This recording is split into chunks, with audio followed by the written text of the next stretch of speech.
Bom dia, obrigado pela presença.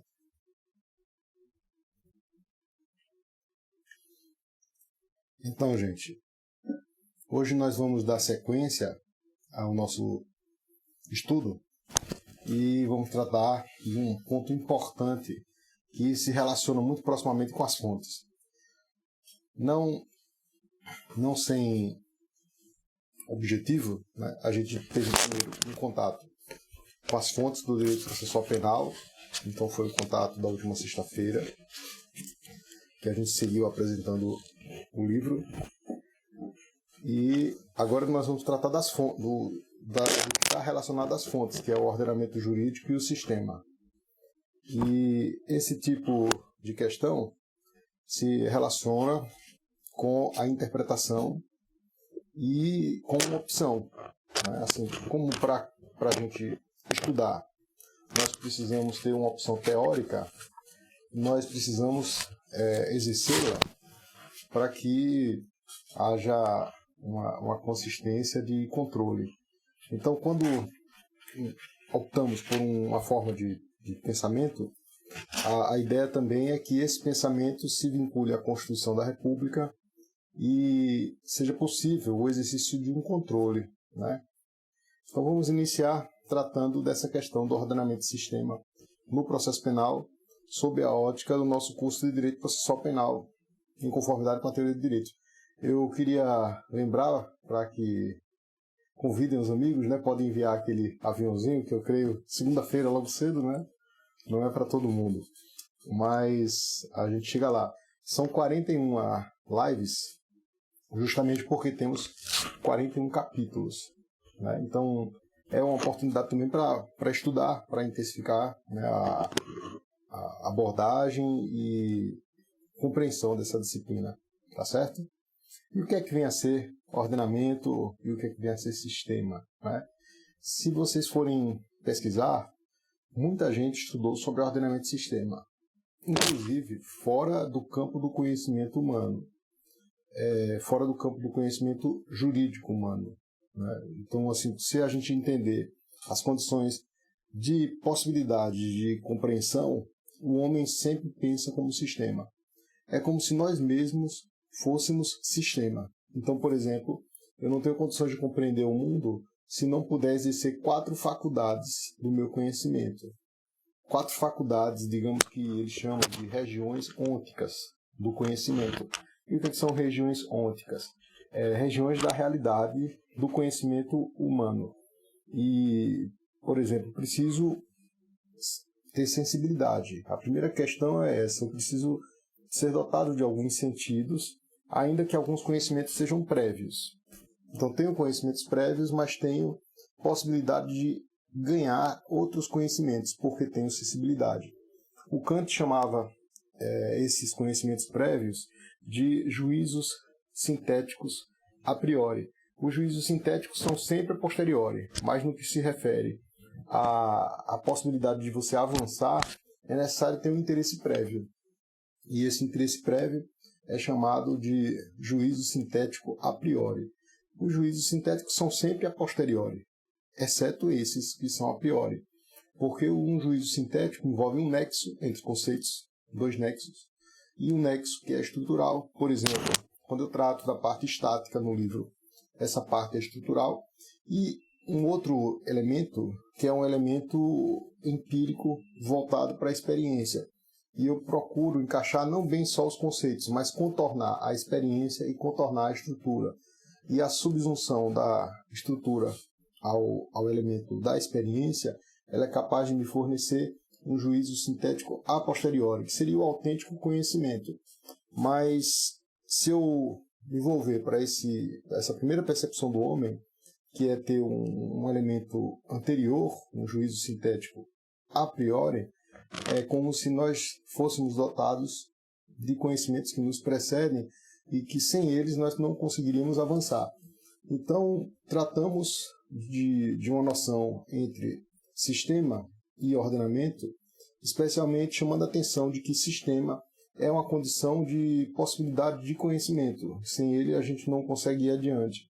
E esse sistema ele pode ser relacionado, por exemplo, a um sistema biológico, a um sistema jurídico, a um sistema comunicacional. Então, a sensibilidade é a primeira noção, mas não só ela.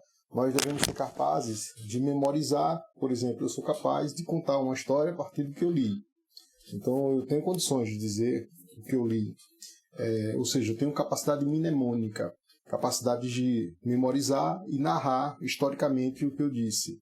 Mas também devemos ter aquela ideia não só de memória, mas também de imaginação, né? Ou seja, a imaginação é uma das faculdades mais importantes do ser humano, porque ela possibilita que você interprete.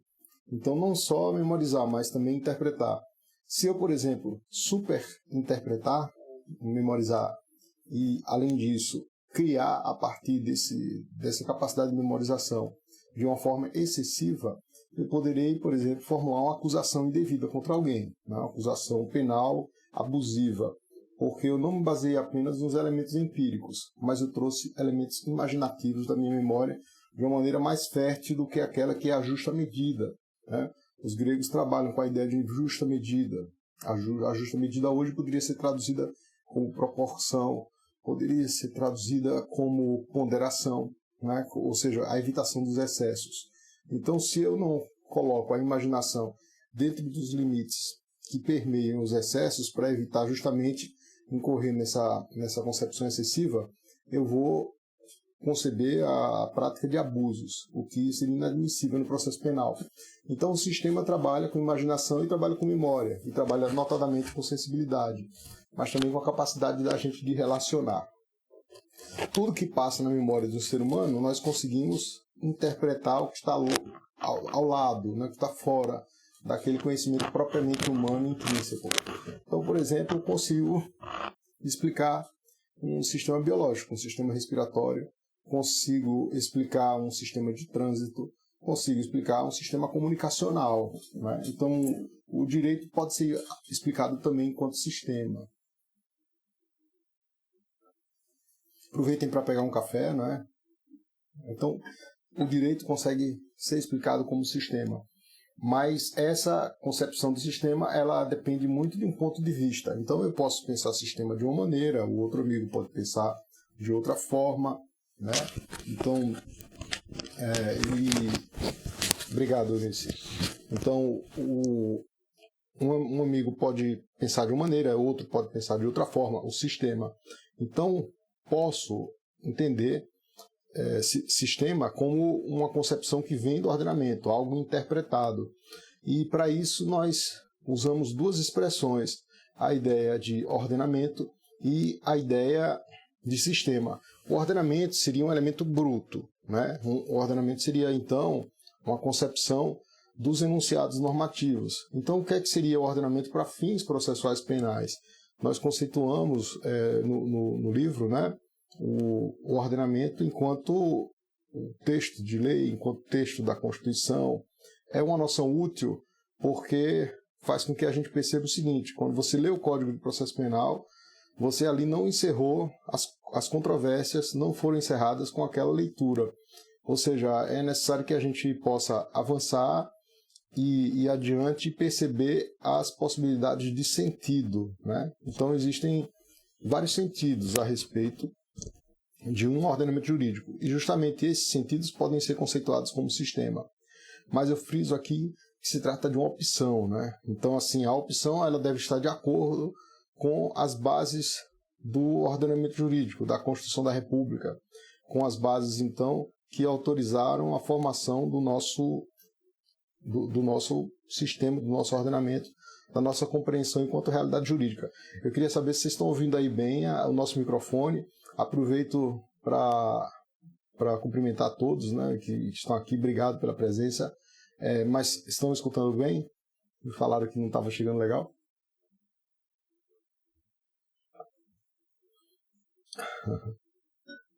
Bom dia. Então aproveita também para mandar aquele aviãozinho para o amigo, convidando, diz, olha, da tenda live agora logo cedo, hora de trocar uma ideia, e a gente continua aqui. Então bacana, que bom. O ordenamento, então, gente, é o direito positivo. O Tiago Leite, obrigado. O ordenamento é o direito positivo, né? E e o sistema seria aquilo que eu interpreto a partir do direito positivo. Aqui nos comentários eu já vi, Tiago Leite mencionou que o Maturana seria uma das inspirações, e de fato o Niklas Luhmann, quando escreveu sobre a teoria do sistema, se baseou em Maturana. E a ideia de pensamento ela é coincidente em vários aspectos. Então, por exemplo, se eu divirjo de alguém para explicar sistema para vocês, existem muitas coisas que são parecidas. Porque, para que a gente possa falar em sistema, a gente tem que mencionar as técnicas de produção. E quando falamos em produção, falamos em autopoieses. Então, tem duas opções assim que eu trato no livro, né, que eu poderia adotar. Alguns dizem, olha, o sistema é operativamente aberto. Então, eu trago esses conceitos aplicando ao processo penal que te dão uma percepção maior da disciplina. Então, o sistema é operativamente aberto. O que é que vem a ser isso? Se você se basear em autores como Larens, né, Williams Canaris, autores como Canaris e Larens, eles falam que o sistema seria operativamente aberto. Isso tem muito a ver com a tópica jurídica, tem muito a ver com o sistema de direito privado. E por quê? Porque eu posso fazer acoplamentos para inserir modificações de sentido naquilo que é o ordenamento jurídico. Ou seja, na hora de construir o sistema, eu poderia inserir outros elementos. Isso para direito civil talvez seja até apropriado, mas para direito processual penal isso seria um desastre, porque eu traria elementos diversos daqueles que foram acolhidos no ordenamento jurídico em termos democráticos. O que é que eu quero dizer com isso? Que na hora da gente decidir e controlar o processo penal, para fins de limitação do arbítrio, seria indispensável, seria assim, incontornável usar outros elementos que não o do texto do direito positivo. Porque se eu permito que o sistema seja operativamente aberto, isso pode abrir demasiadamente as possibilidades de interpretação. E não deixa de ser algo extremamente nocivo para fins de controle. Porque usar, por exemplo, sentidos que não estão no texto, né? Imagine, operativamente aberto. Eu vou admitir acoplamento estrutural de resoluções do Conselho Nacional de Justiça, por exemplo, ou do Conselho Nacional do Ministério Público, como já foi objetivo, né, de tentativa.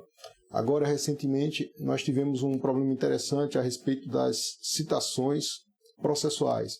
A citação, para a gente situar isso, ela é um elemento que faz parte, está inata a ideia de ampla defesa e do contraditório. Então, citar é você comunicar que existe uma acusação contra alguém. Então, olha, existe uma acusação penal contra você e eu estou te chamando para você se defender. Citação seria isso. Ou seja, uma definição finalística. Então, utilizaram um argumento para dizer, olha, seria possível citação por WhatsApp no processo penal.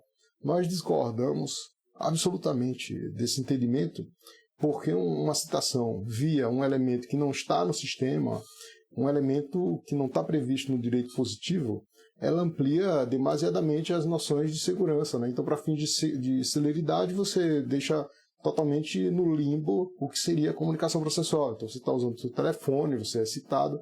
Para acabar de completar, nós temos um problema maior, que é a utilização de um aplicativo, né? Ou seja, você coloca um elemento estranho no meio e sabemos como o mundo digital funciona e quais os problemas que poderiam decorrer desse tipo de admissão.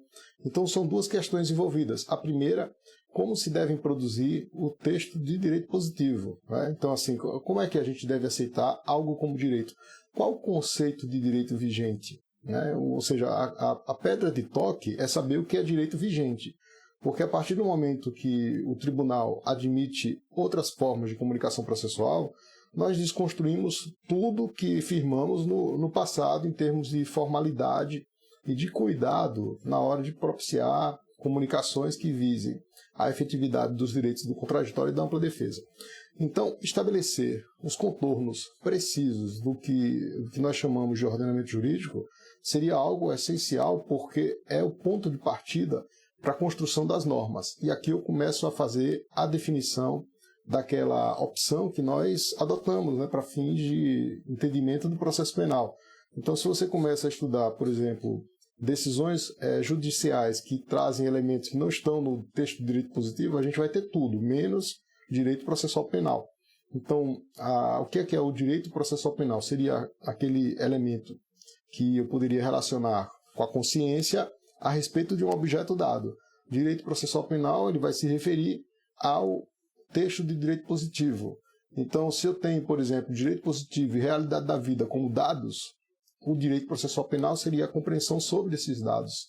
Não é à toa que direito, na ideia de Carlos Cossio, uma conduta em interferência intersubjetiva. Então, ele não vai ser apenas o texto de direito positivo, ele vai ser algo que vai se deter, algo que vai deitar sobre o texto de direito positivo, né? Então, o direito processual penal seria a conduta que se interfere nessa seara do direito positivo e que, por isso, seria campo do nosso estudo. Então, quando eu tenho, por exemplo, um dado deturpado, então se eu trago, por exemplo, elementos que não estão consagrados pela Constituição, nem pelas formas de produção do direito, eu teria qualquer outra coisa. Então, observem a potência que é você ter esse argumento consigo, né? Você ter um argumento para sustentar que, por exemplo, uma decisão é equivocada e contestar a sua produção em termos de efetuar o seu controle. O controle será feito pelo recurso, o controle será feito pelo sistema de nulidades. E se basear, por exemplo, em elementos veritativos, elementos de verificação de verdade, o controle também pode ser feito por intermédio de uma prova, da teoria da prova. Então, geralmente, a gente relaciona essas teorias encontrando os seus eixos de contato, né? Ou seja, tem duas expressões aí que eu tomei de Rui Cunha Martins, que é um sociólogo que estuda de maneira séria o direito português, inclusive brasileiro, que é de processualidade e conectividade. São conceitos potentes para você verificar, por exemplo, que uma decisão ela não se sustenta simplesmente porque não tem alicerce. É igual um prédio, né? Você constrói um prédio que não tem uma fundação profunda, né? Assim, se não tiver uma fundação profunda, você vai construir algo que não tem arrimo e que pode cair, né? Pode não se sustentar. Então, o ordenamento jurídico seria o ponto inicial para a gente considerar o que é direito vigente e o que eu posso construir a partir daí. E o sistema? O sistema seria a imagem desse ordenamento que seria construída a partir da interpretação. A influência de Kant a respeito disso aí é fantástica, porque Kant foi quem estabeleceu uma crítica do pensamento e do conhecimento humano. Eu acho incrível quando você estuda um autor e que você percebe no autor toda a fundamentação jurídica similar àquilo que Kant pensou na filosofia. E isso é surpreendente, porque alguns talvez não percebam que estão fazendo no direito o que Kant fez na filosofia em termos de crítica ao conhecimento. E, de fato, passamos a não apenas examinar os objetos, fazer uma percepção e detalhamento de um objeto enquanto algo apartado, mas começamos a identificar que existem interferências subjetivas nossas nesses objetos. E um sistema ele depende da participação fundamental de alguém que se chama juiz, né? O juiz participa de maneira ativa e participa para construir as normas. Só que o que o juiz não pode fazer na hora de construir o ordenamento é sair do âmbito do direito positivo. Então o direito positivo seria muito importante para construir esse âmbito que serve de degrau para as construções das normas jurídicas. Então o ordenamento seria o âmbito fora do qual não se pode ser construído um sistema, né? A potência disso, como eu falei, é a potência de controle epistêmico, né? Controle através dos recursos e potência na identificação de decisões que não se sustentam do ponto de vista lógico. Acho interessante uma vez que me falaram, olha, se você colocar uma decisão para um linguista examinar, às vezes o jurista vai ficar em maus lençóis, porque, sob o ponto de vista da lógica, especialmente da relação entre os elementos da linguagem, a decisão ela não tem nenhuma sustentação. Nós identificamos muito isso quando, por exemplo, examinamos o Instituto da Nulidade, porque o termo é usado muitas das vezes de maneira inadequada ou com vários sentidos diferentes, ou o mesmo termo usado com sentidos diferentes ou termos diversos usados com sentidos iguais. E isso causa problemas de comunicação. Então aqui eu toquei numa palavra que ela é essencial ao entendimento de sistema, que é a ideia de comunicação. E não é à toa que comunicação é objeto de estudos sistemáticos. Tem um livro que me foi indicado e realmente é surpreendente, porque foi livro assim que foi lido por Tércio Sampaio Ferraz Júnior antes de construir as suas teorias, que é Pragmática da Comunicação Humana. Então, amigos, obrigado pela presença aí, mas vamos mandar aquele aviãozinho, né, para convidar os demais, quem puder lembrar, manda aquele aviãozinho para o amigo, está tendo a live sobre ordenamento de sistema. É um conteúdo exclusivo, um conteúdo que você não encontra em outro curso, processo penal, e que dá otimização, né, visa dar otimização de resultados, inclusive para os estudos. A ideia de você ter a percepção de como a interpretação funciona também é apropriada para você ter maior domínio da disciplina. Então, voltando aqui para a questão do livro de Pragmática da Comunicação Humana, é que a entidade normativa ela é basicamente comunicação. E isso porque nós formamos uma imagem a partir dos contatos que temos com o objeto. Então, quando Kant radicalizou a questão do conhecimento, ele transformou o objeto em objeto imagético, né? Eu posso até dizer, olha, a norma jurídica ela é fruto de uma espécie de pensamento kantiano, porque passamos a pensar a norma jurídica enquanto o próprio pensamento. E isso é tanto o texto, como é também a construção que você faz do texto. Aí você pode perguntar para mim, isso é aplicado no dia a dia? Isso é, inclusive, técnica prevista no nosso ordenamento jurídico. Quando, por exemplo, nós tratamos do controle de constitucionalidade, então o controle de constitucionalidade é algo que toda pessoa que trabalha com direito deveria dominar, né, deveria dominar com segurança. O controle de constitucionalidade ele pode ser do texto, ordenamento jurídico, e ele pode ser o controle da norma, no âmbito do sistema. Então, eu posso controlar a constitucionalidade do ordenamento jurídico quando, por exemplo, eu declaro absolutamente inconstitucional uma lei toda, ou eu declaro absolutamente inconstitucional um artigo da lei. Veja, esse artigo ou esta lei, ela não serve de nada do sistema, ela está totalmente fora do compasso. Hoje nós podemos dizer que o nosso entendimento a respeito do artigo 156 do Código de Processo Penal, 156, inciso 1, é algo que deveria determinar a sua expulsão. Ou seja, é um artigo que busca, primeiro distribuir o ônus da prova entre as partes de maneira igual, quando, na verdade, o ônus da prova deveria estar apenas na mão do Ministério Público, né?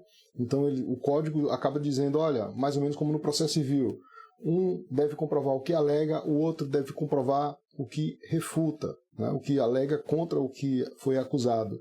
Essa forma de distribuição ela não seria compatível com a ideia de que, no processo penal, presume-se a inocência. Ou seja, o grande princípio nosso, o princípio basilar, seria a presunção de inocência, que seria tanto regra de tratamento como vetor interpretativo. Então, essa forma do artigo 156, distribuir o ônus da prova, acaba negando o princípio da presunção de inocência. Por outro lado, há uma previsão para que o juiz atue de ofício na produção probatória. Isso, além de incompatível com a Constituição, também acabou sendo suplantado pelo projeto anticrime, né, que acabou se tornando a Lei 3.964 de 2019. Então, no artigo 3º-A, se fala que o juiz não deve suplantar a atividade probatória do Ministério Público. Ora, se eu tenho um dispositivo dizendo que o juiz pode atuar de ofício, esse dispositivo não estaria sendo consonante.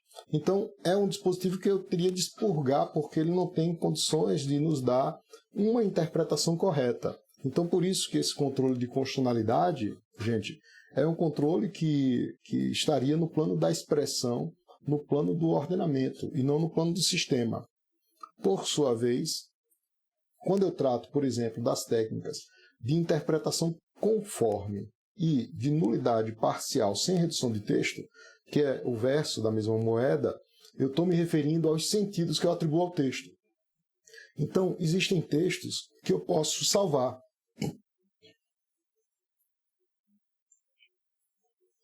Existem textos que eu tenho interpretações dele que são inconstitucionais e aqueles textos que a interpretação são absolutamente inconstitucionais, sentidos que são inconstitucionais. Então, o que é que eu posso fazer? Eu posso declarar a constitucionalidade de um sentido. Isso se chama interpretação conforme. Eu posso declarar a inconstitucionalidade de um sentido. Isso se chama nulidade parcial sem redução de texto.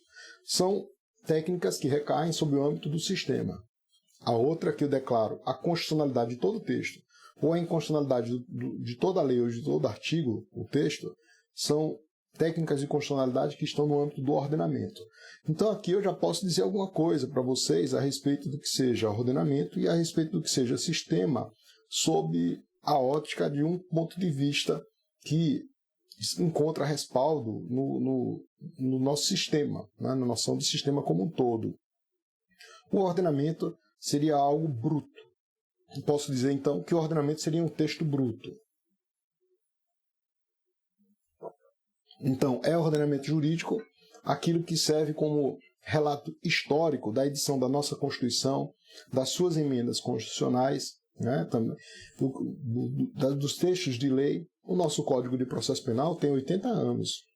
Este ano, nós estamos completando 80 anos de Código de Processo Penal. Né? Então, 80 anos do Código de Processo Penal, ele acabou sofrendo, no percurso da sua vida, alterações, assim, inclusive contraditórias. Se você for ler o Código de Processo Penal, você vai encontrar artigos que não tem o menor cabimento de você aplicar. Né?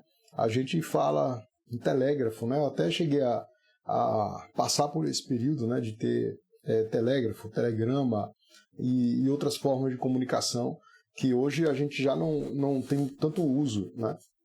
Então o código também fala de órgãos que hoje já não mais existem, né? Então nós temos um código antigo, e um código que, se for interpretar de uma maneira bruta, ele vai te dar resultados talvez muito equivocados. Então, o ordenamento jurídico seria aquela matéria bruta ainda que não estaria interpretada, né? Então, quando eu vejo aquele conjunto de símbolos, de signos, que estão ali ainda em estado de desorganização, digamos que ele não tenha tanta ordenação como deveria, eu tenho chamado ordenamento, que poderia ser expresso como direito positivo. Né? Então, o direito positivo seriam essas expressões que decorrem de fontes estatais de produção. Então, a relação com a fonte é muito próxima, e só pode ser direito positivo aquilo que é emitido por órgãos devidamente reconhecidos. Né? Então, o perfil é um perfil positivista, um perfil que seria muito útil para fins de outorga de controle. Né? Então, essa ideia é muito importante. E o sistema, o que é que seria? Né? O sistema, digamos que seria o retrato imaginado, o retrato pensado a partir do ordenamento jurídico. Veja que a relação com Kant é muito próxima, porque seria sistema aquilo que eu interpreto a partir da ordem jurídica. Então, se o ordenamento jurídico admite contradições, o sistema não poderia admitir contradições jamais. Né? O sistema deveria ser vigente, seria um sistema adequado a um sistema coerente, né? A coerência do sistema, a um sistema consistente, a um sistema que não devesse ser dotado de lacunas. Então, enquanto o ordenamento jurídico seria aquele retrato ainda desorganizado, o sistema seria norma jurídica. Enquanto o ordenamento jurídico seria percebido pela sensibilidade, pelaquela percepção que dela decorre a ideia de empiria, o sistema seria algo ideal e algo que depende de uma compreensão. Disso aí nós começamos a ter uma aproximação da matéria, em especial em relação a funções que o ser humano desempenha. E temos funções que são funções denominadas diacrônicas e funções sincrônicas. A noção de diacronia e sincronia. Por exemplo, o Código de Processo Penal retrata o ordenamento jurídico cuja preponderância é diacrônica. Né? E o que seria diacronia? Seria aquilo ainda que seria histórico, né? Seria aquela que admitiria alguns pontos de contradição. Vejam que eu faço essa observação enquanto alguém que está situado em segunda ordem, né? Um observador de segunda ordem. E posso fazer também, como observador de segunda ordem, a descrição de um sistema. Mas também o sistema pode contar com alguém que está participando efetivamente, como é o juiz. Então, se eu estiver atuando no sistema enquanto ator, eu serei aquele protagonista da própria produção das normas. E se eu estiver como alguém que está explicando o sistema, eu também serei um observador de segunda ordem, né? Um observador que está de maneira mais distanciada. E o nosso sistema, então, ao invés de diacrônico, seria sincrônico. E por que sincrônico, gente? A ideia de sincronia, ela depende de harmonia, ela depende de comatação de lacunas, né?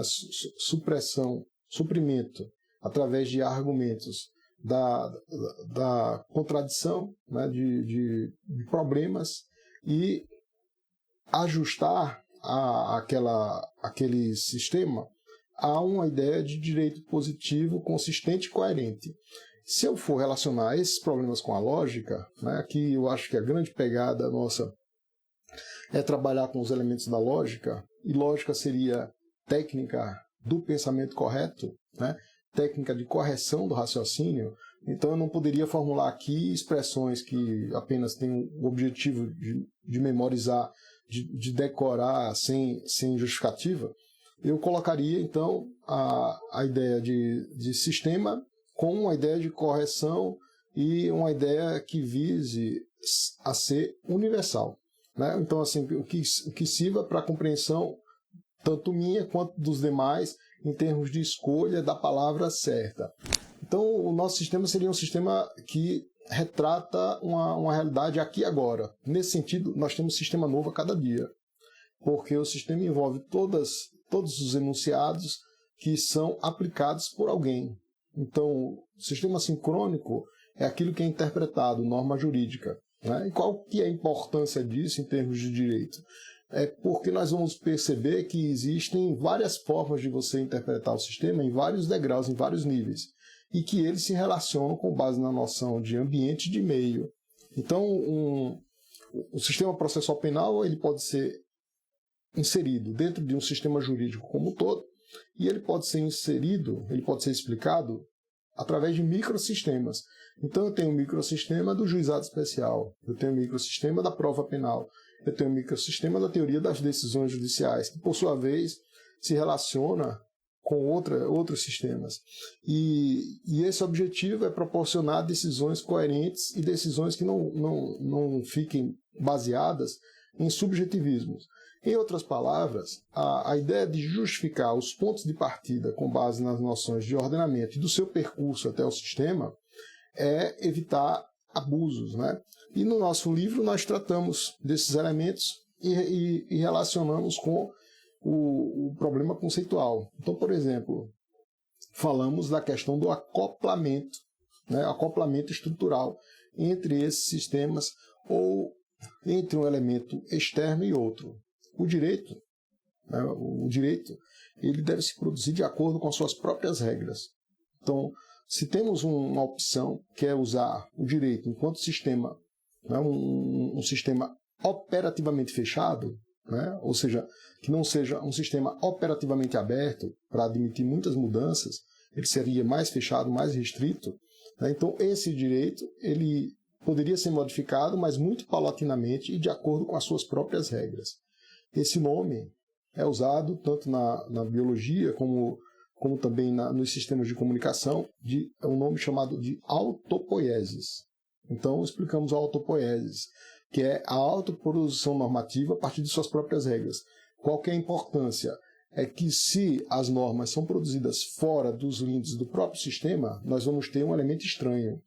Então, não é raro nós encontrarmos decisões que se baseiam em elementos de fora, em uma alopoiese. Né? A alopoiese vem de fora.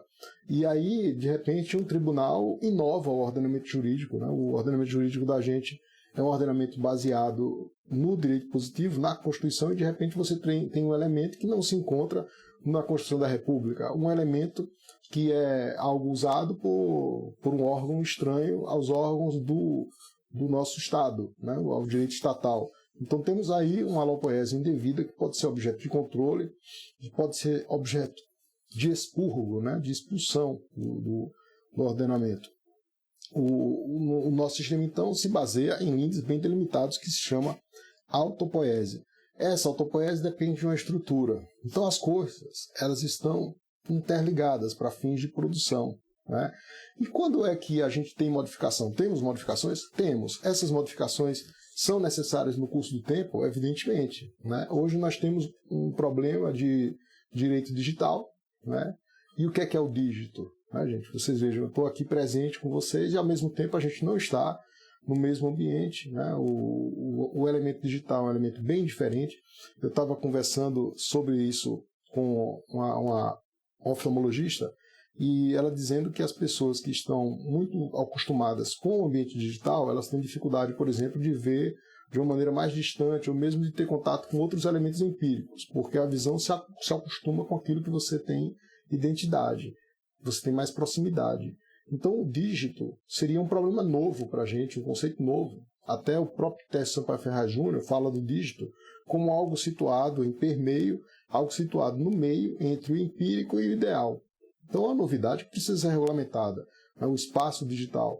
E isso pode ser objeto de acoplamento. O acoplamento é um conceito, né, que une um sistema a outro, mas o sistema não pode alimentar, um sistema estranho não pode alimentar o sistema jurídico sem um procedimento cuidadoso, sem um procedimento que encontre respaldo nele próprio. Então temos as influências, por exemplo, através de um sistema político, que deve ser incorporado ao jurídico com base nas suas próprias ideias, ou se houver interferência, que as modificações sigam um procedimento bem regulado. Mas, como tem acontecido, né, no nosso direito processual penal?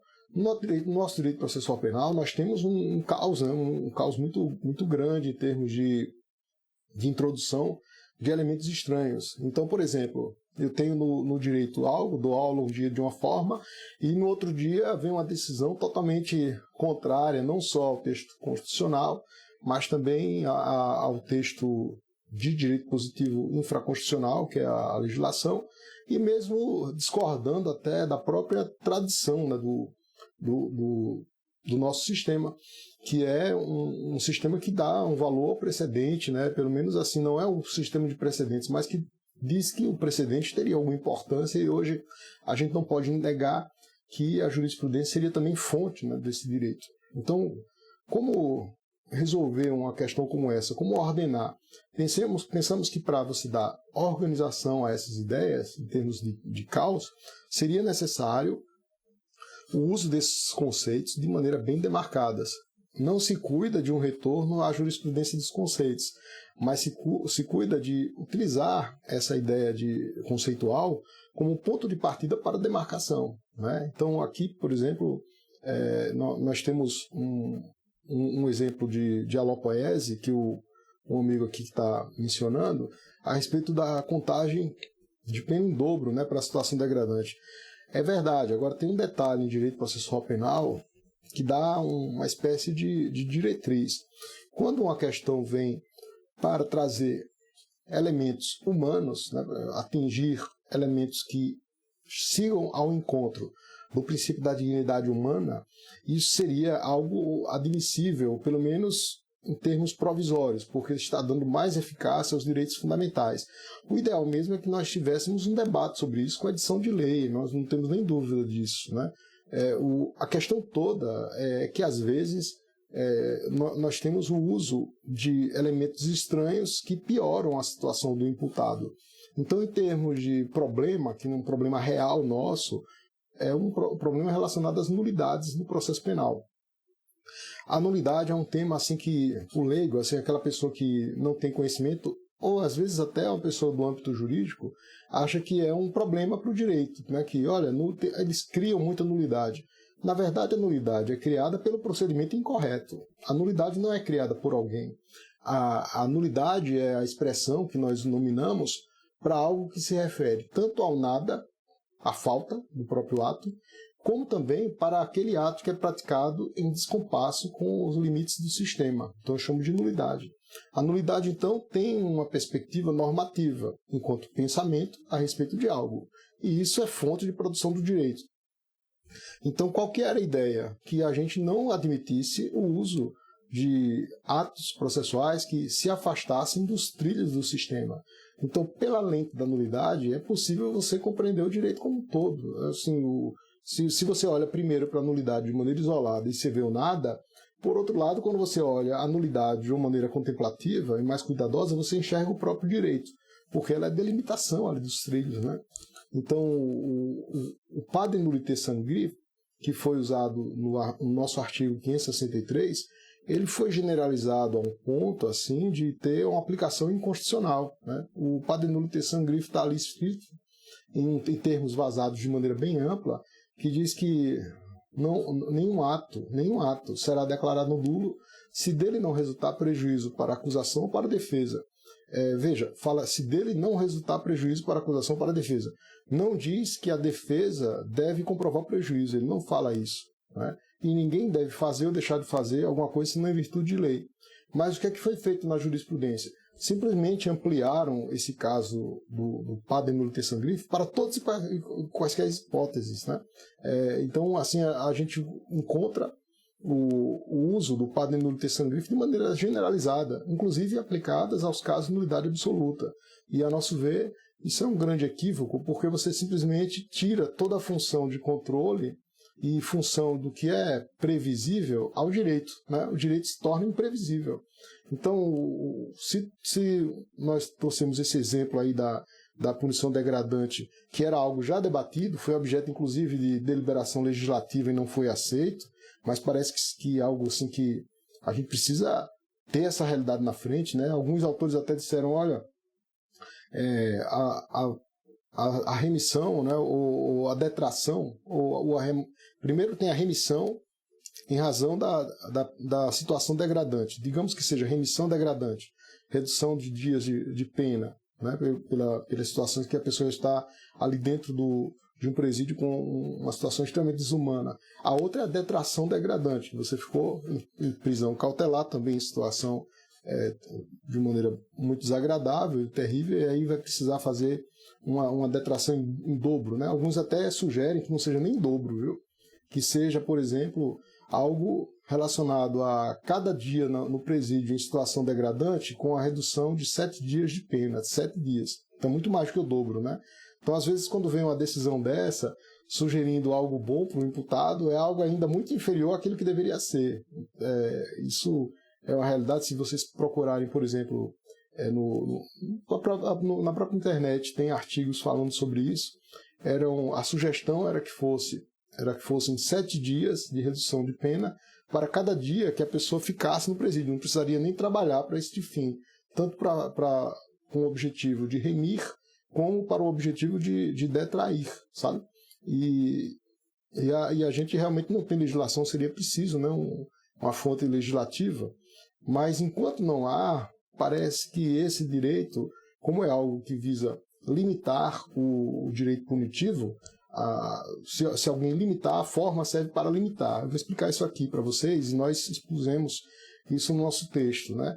As coisas não são ditas apenas de maneira subjetiva, não, existe um fundamento para isso. Então, por exemplo, no caso do direito fundamental, o Código de Processo Penal, por exemplo, ele se arrima no artigo 5º, né? No artigo 5º da Constituição nós temos as regras principais do direito processual penal, estão lá, as regras principais. Ali é o nosso ordenamento jurídico, né? Então ali é a fonte onde a gente vai interpretar, estão lá. Mas vamos procurar saber o que se trata aquela fonte, né? Qual que é a sua função, qual que é o seu sentido e a sua estrutura, né? Para tratar das questões cientificamente. Nós temos ali uma documentação do que foi feito no curso da história. Então, se você pegar cada um daqueles artigos, daqueles incisos do artigo 5º, existe uma história por detrás. Como, por exemplo, o sofrimento, né? Então, quando se assegura o silêncio, é porque muita gente foi torturada para falar, então assegura o silêncio. Né? Quando diz, olha, a prisão só nesse caso e nesse outro, é porque muitas das vezes os agentes estatais ingressaram na casa de pessoas e prenderam de maneira abusiva, né? Existem, por exemplo, direitos assegurados a crianças e adolescentes. Por quê? Porque crianças e adolescentes também foram objeto de abusos, inclusive para fins de trabalho. Então, ali, para cada dispositivo, nós temos uma história. E é por isso que aquela história ela não pode ser interpretada restritamente. Então ali é um teto, além do qual você não pode prender, mas ali você pode prender menos. Né? Ali é o teto, além do qual você não pode suprimir a liberdade, mas a liberdade é a regra e ela deve ser assegurada. É por isso que as formas no processo penal, as formas, né, o elemento formalismo no processo penal é um canal para a produção do direito. Né? Eu posso dizer que o direito tem dois estratos, um extrato estático e um extrato dinâmico. O extrato é aquela estrutura, né, até uma estrutura piramidal, né? Até ontem eu vi alguns colocando a mãe lá no ápice, né? A mãe teria mais autoridade depois da Constituição, etc. Porque seria uma homenagem ao Dia das Mães, né? Mas aquela estrutura é a estrutura estática que nos ajuda a entender o que é o direito. Por outro lado, a produção, que é a sua dinâmica, ela segue um fluxo. E a produção pode ser por intermédio de um juiz também. Então, tanto no âmbito legislativo, se produz o ordenamento jurídico, o texto, quanto no âmbito concreto, uma sentença produz uma norma jurídica. Né? Então, no âmbito concreto, você pode produzir uma norma jurídica com objetivos de conferir mais liberdade. Mas o inverso não seria possível. Aqui, outros mencionaram o problema dos negócios jurídicos processuais. Eu tenho uma concepção restrita, né, em relação aos negócios jurídicos processuais, porque é como se fossem importações do direito alienígena e nem sempre essas importações estão de acordo com o nosso direito positivo. Né? Muitas das vezes existem contradições insuperáveis de confronto. Né?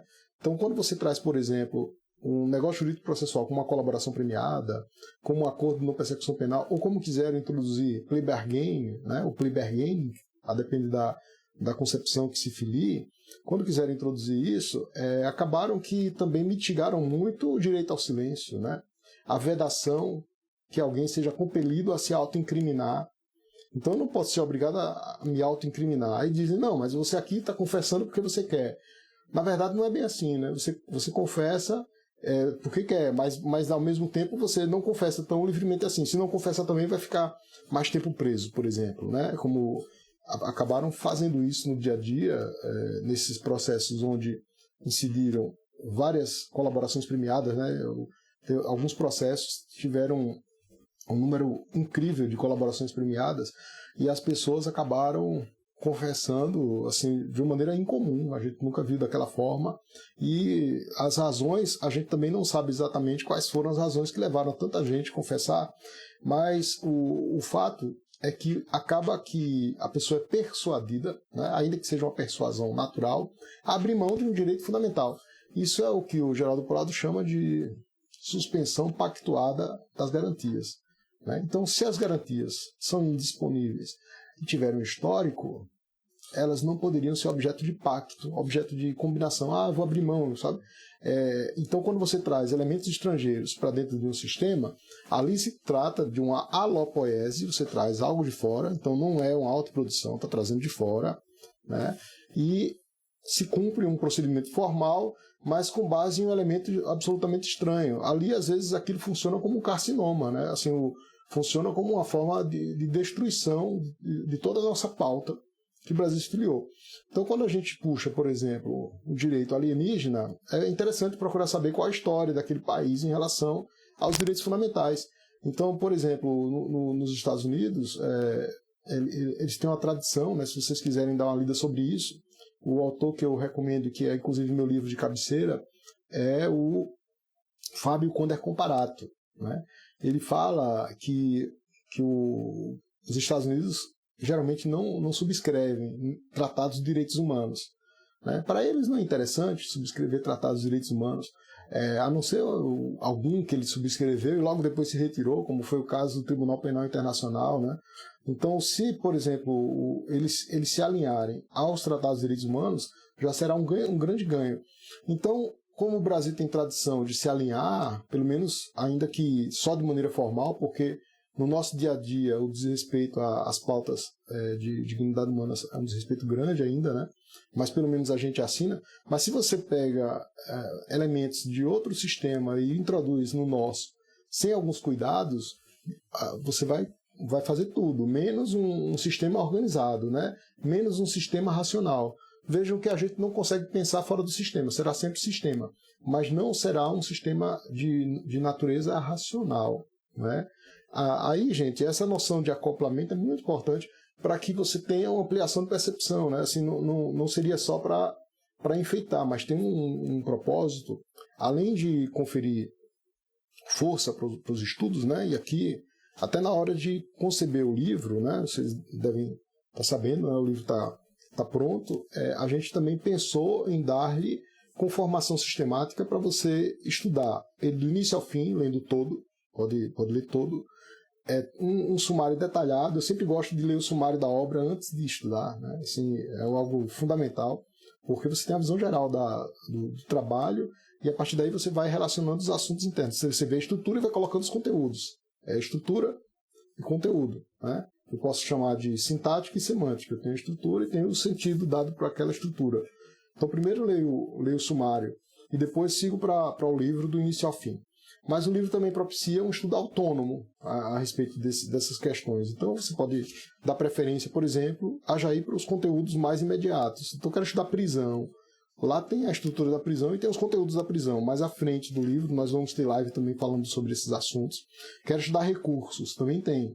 Então, o livro traz essa parte estrutural de fundamentação e traz a parte de conteúdo que te dá potência, porque você tem antes uma fundamentação consistente.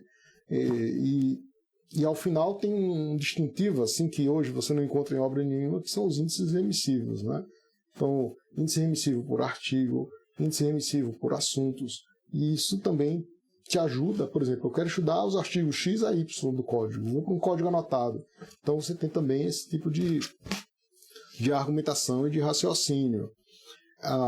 Sobre cada um desses aspectos abstratos que a gente estuda, também a gente insere os elementos exemplificativos. Então, a cada capítulo tem uma análise de um caso concreto, né? E essa análise ela é feita depois de você estudar outros elementos também concretos. Então, ele vai descendo do abstrato ao concreto, como se fosse realmente a gente descendo de uma estrutura sistemática abstrata para um sistema concreto, como é o da sentença. Então, no livro aqui, nós mencionamos o problema dos acoplamentos, por exemplo. Existem acoplamentos positivos e existem acoplamentos negativos. O acoplamento positivo, o acoplamento negativo que a gente já exemplificou, foi o princípio o postulado, né, que a nosso ver é aplicado de maneira generalizada e equivocada, que é o padem nullité sangriffe, ou seja, de que nenhum ato será declarado nulo se não resultar prejuízo para a acusação ou para a defesa. Nós entendemos que esse dispositivo precisa de uma interpretação conforme a Constituição, senão uma declaração peremptória de sua inconstitucionalidade. Por outro lado, existem acoplamentos que são positivos para o ordenamento jurídico e que decorrem de uma produção regrada, como é o caso do princípio ne bis in idem, né? O ne bis in idem não está no texto constitucional, né? A bis in idem está no Pacto de São José da Costa Rica. Ne bis in idem. Ninguém pode responder duas vezes pelo mesmo fato. E aqui nós trazemos alguns exemplos, né? Ninguém pode ser processado duas vezes pelo mesmo fato. O que é que isso significa? Dos livros que nós adotamos para explicar isso aí, o de Kate Saboia é um livro fundamental, que é professora no Rio Grande do Norte.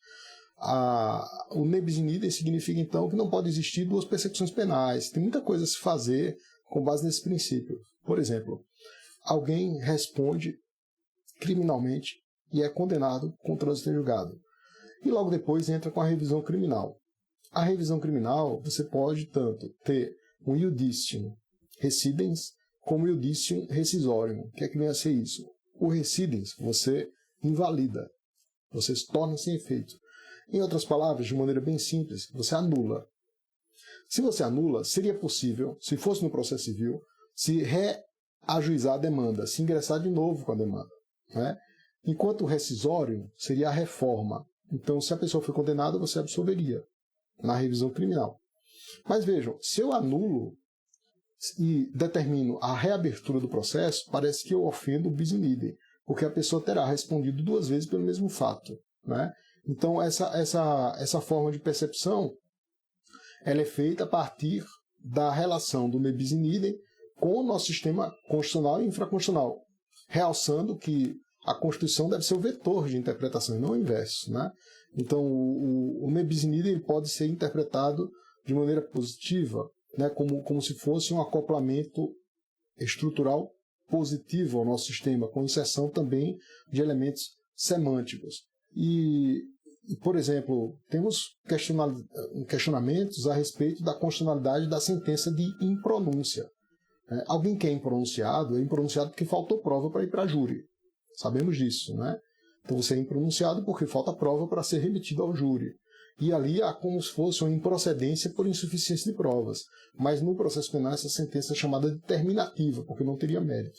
Se surgir prova nova, e prova nova já é um outro problema, você saber o que é prova nova, porque você vai trabalhar com as noções de contingência, né, de acidentalidade e de necessariedade, e a prova nova acidental ela não é prova nova em sentido estrito, seria necessária uma prova essencial, essencialmente nova, ou seja, sob o aspecto da necessariedade, não da contingência, surgindo poderia ser aberto o processo, ser reaberto o processo, ser instaurada a nova ação penal pelo mesmo fato. Vejam que isso conflita com o nebis in idem, porque, embora tenha sido extinta a demanda sem resolução do mérito propriamente dito, porque falta prova para aquele caso, a pessoa vai responder a dois processos, se você admitir que se reabra, ainda que fundando esse processo em prova nova. Então, esse tipo de percepção não é possível quando você não tem o domínio das categorias de teoria do direito, né? Então, por que eu preciso dominar ordenamento e sistema? É só para enfeitar? Não. É para te dar potência na hora de construir os argumentos, sabe? E isso nem sempre é realçado, né? Então, há esse diferencial, e um diferencial de ordenar uma situação caótica de aplicação do direito, ao ponto dos professores de processo penal ficarem sem saber o que vão ensinar a seus alunos no dia seguinte, porque a decisão não observou os parâmetros de início, os pontos de partida.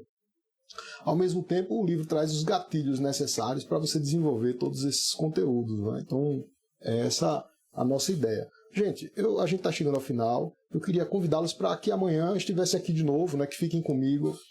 Então, fiquem aqui comigo. Amanhã, às 6 da manhã, a gente está de volta. E vamos tratar de outro tema. Então, nós vamos fazer uma live por capítulo.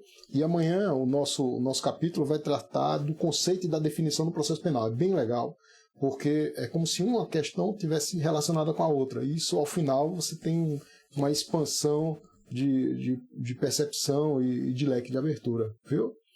Agradeço demais aqui a presença, muito bom para esse início. O número que tem aí sempre é mais do que esse que aparece. Então, um grande beijo, tá? Um beijo aí no coração de todos. Obrigado e até a próxima. Até amanhã. Obrigado, valeu. Obrigado aí. Valeu, Felipe. Um abração. Um abraço a todos.